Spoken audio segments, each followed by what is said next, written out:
হযরত হাসান এবং হুসাইন রাদিয়াল্লাহু তাআলা আনহু ওই যে মিশরের হযরত হাসান মসজিদে ওনার শির মুবারক সিরিয়া থেকে নিয়ে যাওয়া হয়েছে।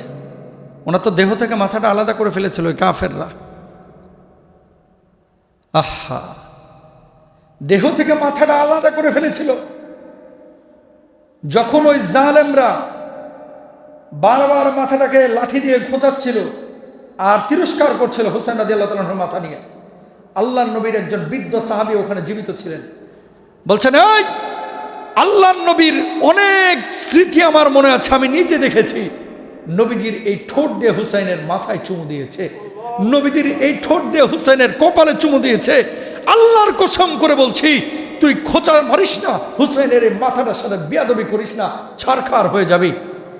বেয়াদব তারপরও বেয়াদবি করেছিল। ঠিক 1-1.5 মাসের মাথায় আল্লাহর কি লীলা, আল্লাহর কি পরিকল্পনা, মাত্র কয়েকদিনের মাথায় ওই জালেমের মাথায় এভাবে শত্রুরা কেটে তারপরে ফুটবলের মতো লাথ্যায় ওটারে ঝুলায় রাখছিল। আল্লাহু আকবার। আমার নবী যেই কপালে চুমু দিয়েছে সেই কপালে তারা আঘাত করেছে। আবার নবী যেই ঘাড়ের ওপরে চুমু দিয়েছে সেই ঘাটটার উপরে তারা ছুরি চালিয়েছে। আমার নবী যেই হুসাইনের কপালে চুমু দিয়েছে সেই কপালে তারা লাথি মেরেছে। আমার নবী যেই হুসাইনের গলায় চুমু দিয়েছে সেই গলার উপরে ছুরি চালিয়েছে। আমার নবী যে হুসাইনকে বলেছে জান্নাতের ফুল, আমার নবী যেই হুসাইনের জন্য আল্লাহু আকবার জুমার সময় খুতবা দিচ্ছিলেন, হুসাইন পাখির মতো দৌড়ায় এসেছে, হাসানও দৌড়ায় এসেছে। নবীজি খুতবা বন্ধ করে হুসাইনের কপালে চুমু দিয়েছে, হাসানের কপালে চুমু দিয়েছে, আদর করে দিয়েছে। সেই হাসানকে, সেই হুসাইনকে এই জালেমরা, এই বেঈমানরা, এই কাফেররা এইভাবে আঘাত করলো, এইভাবে আঘাত করলো। আল্লাহ রাব্বুল আলামিন এর পরক্ষণেই আল্লাহ সুবহানাহু ওয়া তাআলা এদের বিচার এমনভাবে করেছিলেন, দুনিয়াতেও লাঞ্ছিত হয়েছে, আর আখিরাতে যে কি লাঞ্ছিত হবে এটা তো বলার কোনো অপেক্ষা রাখে না, ঠিক না? এই জন্য কামা তাদিন উতুদানো, যেমনটা আপনি করবেন তেমনটাই কিন্তু আপনি পাবেন। এই যে জুলুম যারা করে এরা মনে করে যে আমরা তো পার পেয়ে গেছি, আল্লাহ তো আমাদেরকে মাফ করেছেন, আল্লাহ তাআলা আমাদেরকে ছেড়ে দিবেন না। আল্লাহ ছাড় দেন, আল্লাহ কিন্তু ছেড়ে দেন না। আল্লাহ ছাড় দেন, আল্লাহ ছেড়ে দেন না। আল্লাহ সুবহানাহু ওয়া তাআলা কোনো মানুষকে যেন জুলুমের পর্যায়ে না রাখেন, এই জন্য আমাদের প্রত্যেককে দোয়া করা উচিত, প্রত্যেকেরই দোয়া করা উচিত। হুসাইন রাদিয়াল্লাহু তাআলা আনহু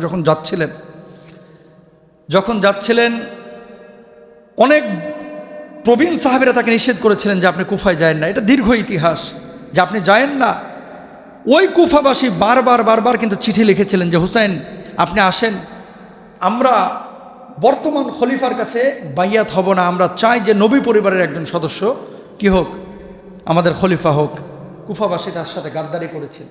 চিঠি লিখে তাকে নিয়ে যাওয়ার পরে এই কুফাবাসী গাদ্দারি বেঈমানি করে তাকে আপনার এই হত্যার মুখোমুখি করেছিলেন। যাওয়ার পরে কিন্তু আর কেউ কোনো খোঁজখবর রাখেন নাই।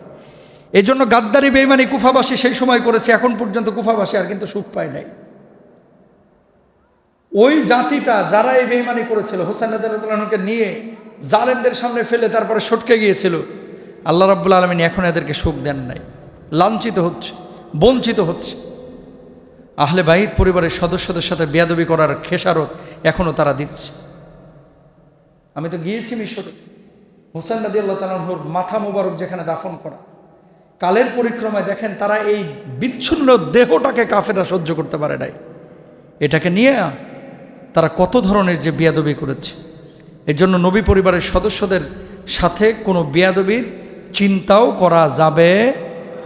আল্লাহু আকবার। আল্লাহ তৌফিক দান করুক।